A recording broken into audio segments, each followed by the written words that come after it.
उतर जाए मेरे मन की प्यास, पूर्ण होवे सगली आस। डोले नाही तुम राची, अमृत नाम जप गुरुमुख में। मन मेरे गहो हरि नाम का ओला, मन मेरे गहो हरि नाम का ओला। तुझे न लागे ताता झोला, मन मेरे गहो हरि नाम का ओला। मन मेरे गहो हरि नाम का ओला। नाम औखद सोई जन पावे, कर कृपा जिस आप दिवावे। हर हर नाम जाके हृदय वसे, दुख दर्द तिहि नानक नसे। मन मेरे गहो हरि नाम का ओला, मन मेरे गहो हरि नाम का ओला। मेरे प्यारे भाइयों, मेरे परमात्मा के प्यारे जीव हंसों, बहुत दिनों से कोई सत्संग नहीं आ पा रहा था। इसकी वजह यह थी कि मैं 1 महीने से विदेश दौरे पे था और यहाँ पे परमात्मा के प्यारे जीव हंसों को जगाने का कार्य बहुत अच्छी तरह हो रहा है। सैकड़ों लोगों से मुलाकातें हुई, बहुत से लोगों को YouTube चैनल से जोड़ा और मूल ज्ञान के बारे में समझाया। और आगे भी जो विदेशों में जाने का प्रोग्राम जो बनेगा, उसके लिए भी काफी इंतजाम किए जा रहे हैं और बहुत ही जल्दी पूरे विश्व में इस मूल ज्ञान का डंका बजाने का कार्य शुरू कर दिया जाएगा। तो माफी चाहूंगा कि बहुत दिनों से कोई सत्संग नहीं आ पाया, लेकिन इसके पीछे बहुत बड़ा कारण भी था और बहुत ही जल्दी वापस भारत आ रहा हूं। उसके बाद एक बार फिर से सत्संगों की झड़ी लगेंगी और आप लोगों का विवेक बढ़ता ही जाएगा। यही मैं दुआ करूंगा मालिक से, यही बंदी छोड़ से अरदास करूंगा कि हर चीज आपको क्लियर होती चली जाए और कोई भी भ्रमभूत आपके दिमाग में ना रहे। हर चीज क्लियर होती चली जाए, क्योंकि सब संतों ने रास्ता एक ही बताया है। जो मूल ज्ञान के जितने भी संत हुए हैं, उन्होंने एक ही रास्ता बताया है। और जो ब्रह्म ज्ञान के या फिर जो जगत ज्ञान के गुरु हुए हैं, जो कथावाचक हुए हैं, उनका रास्ता थोड़ा अलग है। इंगला पिंगला सुषमना का या देही ज्ञान का रास्ता है। हमने उसमें नहीं उलझना है, हमने देही के चक्कर में नहीं उलझना है।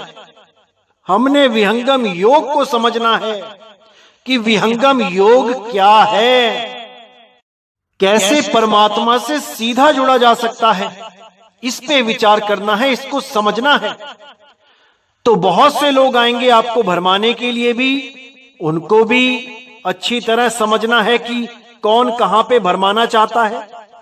क्योंकि आपको पता है कि हमारे ही सत्संग सुन सुन के अब बहुत से ऐसे लोग चैनल बना के बैठ गए हैं जिनको अपना अनुभव ज्ञान शून्य है, कुछ नहीं है, लेकिन केवल हमारी ही बातें दोहरा दोहरा के, रिपीट करके, कॉपी कर करके केवल आप लोगों को आकर्षित किया जा रहा है। लेकिन जब आप सत्य की परख करेंगे तो आपको समझ में आ जाएगा कि वो केवल बातें हैं जो हमारे ही सत्संग को सुन सुन के उसमें थोड़ी बहुत काट छांट करके और अपना अज्ञान उसमें ऐड करके आपको परोसा जा रहा है। मूल ज्ञान को ना मानकर, ना समझकर अज्ञान को ही परोसा जा रहा है। क्योंकि कुछ ना कुछ तो अलग बताना ही पड़ेगा, नहीं तो आकर्षित कैसे कर पाएंगे। अब इनके चक्कर में जो पड़ जाते हैं वो लोग पढ़ते हैं जिनका विवेक अभी पूरी तरह जागृत नहीं हो पाया।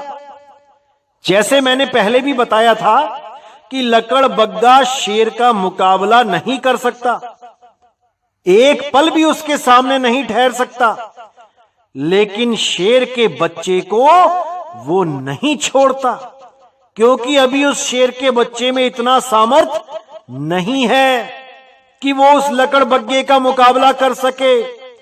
इसी प्रकार जो जीव पूर्ण विवेकी नहीं हो पाता है वो इन लोगों के चंगुल में फंस जाता है, अपना जन्म बर्बाद कर लेता है, क्योंकि पूर्ण विवेक जगा ही नहीं। इसीलिए मैं कहता हूं कि पहले हमारे सत्संग शुरू से लेके अंत तक सुनो और समझो। समझना बहुत जरूरी है, क्योंकि अगर आपने वाणी को सही से समझ लिया तो कोई भी काल का दूत आपको भ्रमित नहीं कर पाएगा। लेकिन अगर आपने केवल वाणी को सुना है, समझा नहीं, तो कोई भी आके आपको भ्रमित कर सकता है। तो मेरे भाइयों, अच्छी तरह समझना है, एक एक बात पे विचार करना है, क्योंकि मैं यहां कोई कहानियां सुनाने नहीं आया हूं। मैं यहां पर सब ग्रंथों का सार निकालने आया हूं, निचोड़ निकालने आया हूं, और उसी सार को मूल ज्ञान कहते हैं। इसीलिए साहिब ने बोला, सतगुरु ऐसा चाहिए जैसा सूप सुहाए, और सार सार तो गही रहे, थोथा दे उड़ाए। मैं यहां पे थोथा ज्ञान बताने नहीं आया हूं, मैं आपको केवल सार सार समझाने आया हूं। अब आप कितना समझ पाते हैं ये आपकी बुद्धि विवेक पे निर्भर करता है। मैंने तो अपना कार्य कर दिया है, समझने वाले समझ चुके हैं। अब जो नहीं समझ पा रहे हैं ये उनके पुराने जन्मों के संस्कार हैं, जो पूर्णतया जागृत नहीं हो पा रहे हैं। लेकिन जिस दिन बंदी छोड़ की दया हो जाएगी, ये संस्कार पूरी तरह जाग जाएंगे, और फिर ऐसा कोई भी अधूरा गुरु या अधूरा शिष्य उनको भ्रमित नहीं कर पाएगा, कभी नहीं कर पाएगा। इसीलिए मेरे भाइयों, आपने अपने विवेक को सदा जगा के रखना है, ताकि कोई आपके अनमोल जीवन को बर्बाद ना कर पाए। मैं बस यही अरदास करूंगा उस बंदी छोड़ से, उस मालिक से, और ये आपका ही फर्ज है कि आप हर सत्संग की गहराइयों में जाएं, एक एक शब्द पर विचार करें। मैंने जो बताना था बता दिया है, अब ग्रहण आपने करना है। और अगर आपकी कोई शंका होती है, कोई सवाल मन में आता है, तो आप उसको लिखते चले जाइए। एक नंबर सत्संग से सुनते सुनते आगे बढ़ें, और जो भी प्रश्न मन में आता है उसको अपनी डायरी पे लिखें।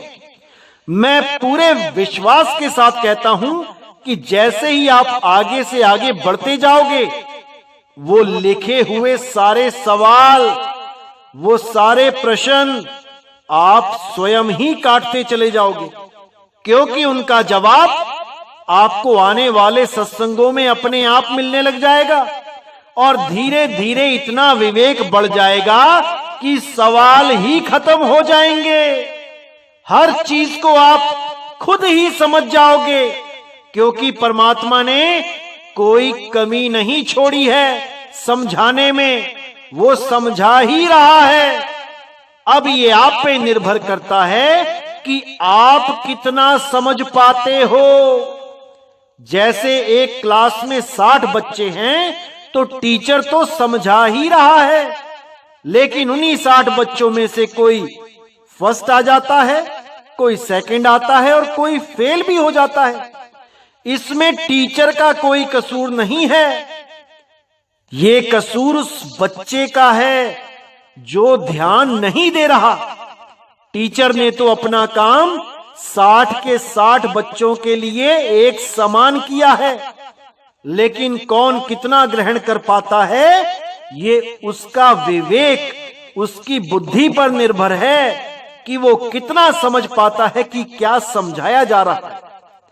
इसीलिए मैं बार बार कहता हूं, अपने विवेक को जगा के रखो, सोने मत देना, नहीं तो इस दुनिया में ऐसे ऐसे ठग बैठे हैं कि तुम्हें पता भी नहीं लगने देंगे और ठग के भी चले जाएंगे।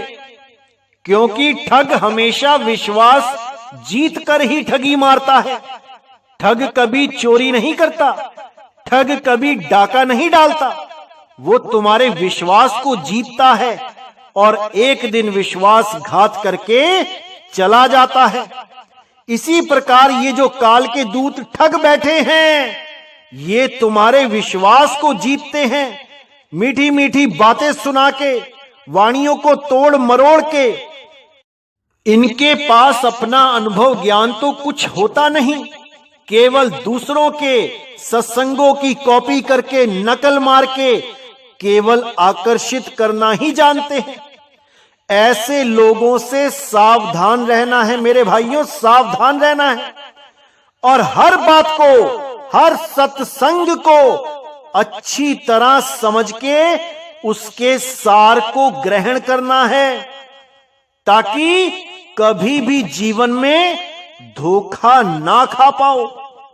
मैं बस यही चाहता हूं कि मेरे सारे भाई इतने विवेकी हो जाएं कि अपना कल्याण स्वयं कर सके, अपना फायदा और अपना नुकसान स्वयं समझ सकें कि कहां पे मेरा फायदा है और कहां मेरा नुकसान है।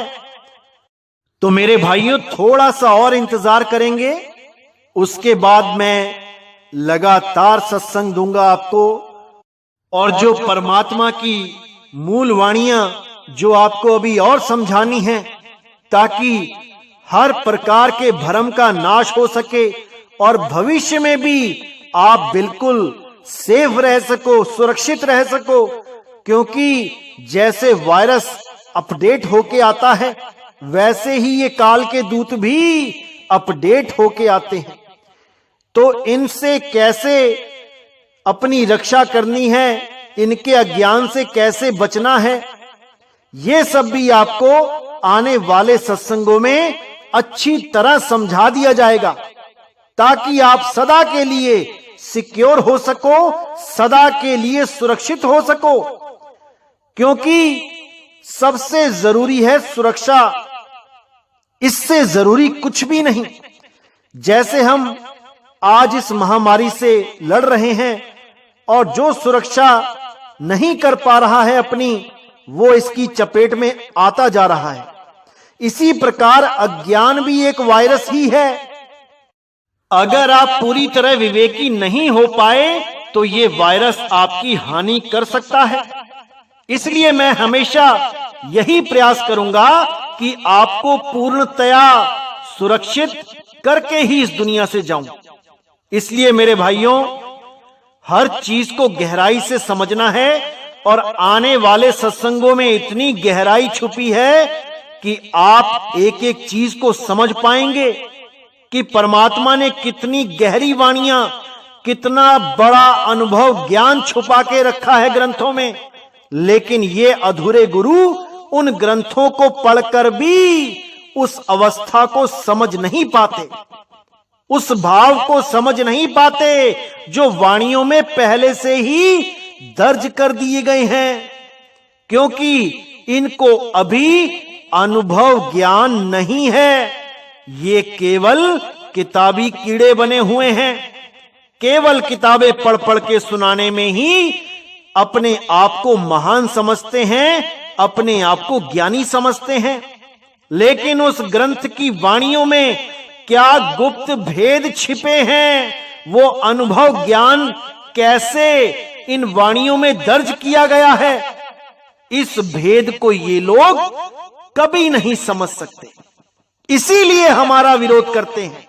लेकिन मेरे भाइयों, जितने भी विवेकी हंस हैं वो इस चीज को समझ भी रहे हैं और अनुभव में भी लेके आ रहे हैं। उनको जब अनुभव होता है, जो वाणी में दर्ज है उसके अनुसार जब अनुभव हो जाता है, तब उन्हें समझ में आता है कि वाणी सत्य है, पर इसको समझने वाले नहीं समझ पा रहे हैं, केवल अनुभव ज्ञान ना होने के कारण। इसलिए मेरे भाइयों, अनुभव ज्ञान के बिना सब थोथा ज्ञान है, सब झूठ है। इसीलिए मैं बार बार कहता हूं कि अनुभव ज्ञान में आओ। जो वाणी कह रही है वो आपके साथ घटित होना चाहिए, तब समझो कि आप जीवित मृत हो, तब समझो कि आप जीवित अमर हो, अजर हो। नहीं तो केवल किताबें पढ़ने से वो अनुभूति नहीं हो सकती। तो मेरे भाइयों, इसी के साथ मैं वाणी पे विराम दूंगा और कुछ ही दिनों में दोबारा से सत्संगों की लहर चलेगी और आप पूरे आनंद में रहेंगे, ये मेरा वादा है आप लोगों से। तो मुझे विदा करें। बोलिए सतगुरु बंदी छोड़ सतगुरु सत्य कबीर साहिब की सदा ही जय हो, सदा ही जय हो मेरे मालिक की साहिब बंदगी। सतनाम।